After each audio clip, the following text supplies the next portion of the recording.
Let's try a little thought experiment. Imagine Jesus wasn't just some historical figure, but was right here, right now, speaking out in our world of social media, polarized politics, and giant tech companies. Well, the source material we're digging into today argues that his ancient words have a pretty shocking relevance to our biggest modern problems. Let's get into it. So, yeah, that's the big question, isn't it? What would Jesus actually have to say about our power structures, our politics, our whole pursuit of profit? The answers, according to the source we're looking at, might really surprise you. Okay, so according to the analysis we're breaking down, Jesus gives us this single, powerful principle.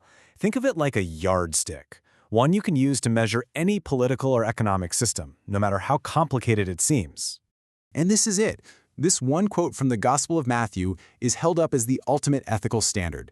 It's a really radical challenge to pretty much all of our assumptions about what power, wealth, and status are supposed to mean. So here's the key takeaway. The analysis argues that any policy, any system that exploits or pushes people to the margins isn't just a political disagreement. Nope, it's seen as a direct violation of this core principle. It's a simple standard, but man, is it demanding. All right, so let's see how this yardstick actually gets applied in the real world. The source first uses it to take a hard look at modern political language, and it zeroes in specifically on the rhetoric of Donald Trump. The source text flags this quote from 2015 about migrants, and the argument it makes is that this isn't just some political opinion, it's a classic example of what it calls racist dehumanization. And then, boom. The analysis puts that right up against these words from Jesus in the Sermon on the Mount. You can see the ethical clash is meant to be direct and completely unavoidable. This slide really breaks down that conflict. You've got language that creates a sharp us versus them, painting a whole group of people as a threat. And on the other side, you have this call for mercy and empathy, all based on a shared humanity. The source's conclusion is pretty stark. From its perspective, this isn't just a political debate. It's an attack on human dignity itself. And to really drive this home, the text brings up another core command, and it really stresses a key interpretation. Neighbor isn't just your countryman, or your ally, or someone who's useful to the economy. It's much simpler. It just means a fellow human being. Okay, so let's switch gears from politics to economics. The source takes that exact same ethical lens and uses it to critique what it calls turbo-capitalism. You know, an economic system all about maximizing profit, which leads to these extreme concentrations of wealth. Now, before we go any further, it's really important we get this key term straight. Mammon isn't just about money. It's about the worship of money, when the pursuit of profit becomes the #1 goal, overriding everything else.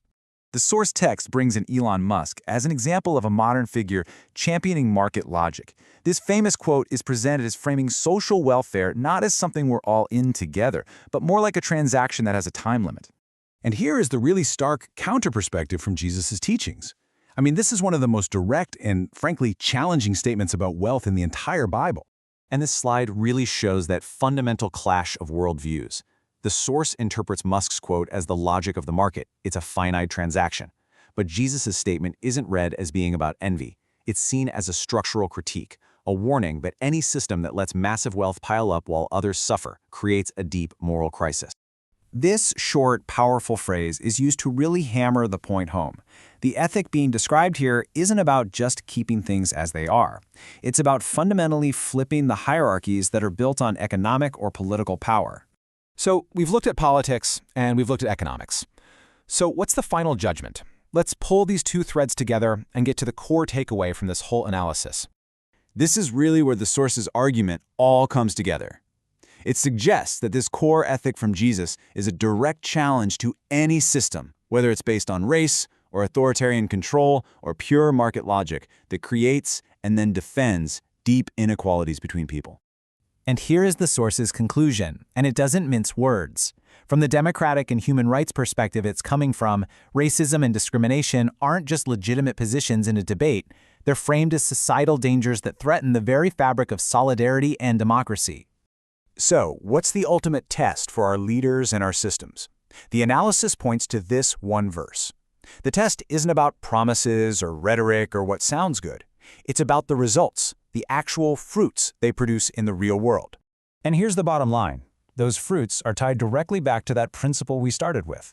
The true measure of a society isn't its power or its stock prices, but its humanity, and specifically, how it treats the least of these.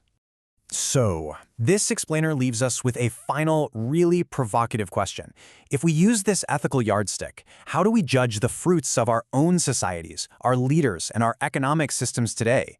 That's the challenge this analysis leaves with all of us.